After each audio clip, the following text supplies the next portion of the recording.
काळ रात आली तरी पडल सपा साहेब आले बाजू सरकार. डोळ्यामंदी पाणी तर हे पीक पाण्यात गेलं शेत आपलंच का? साहेब त्या शेतात आता पीक राहिलं नाही, त्या पिकाची मशानभूमी झाल्या.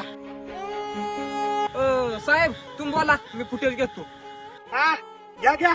हो शेतकऱ्याचा कांद्याचा आणि टॅमॅटोचा तर 100 रुपये गेला की गल्लीपासून दिल्ली पात्र बोंबाल ती. आम्ही कसं घेऊ कसं खाऊ?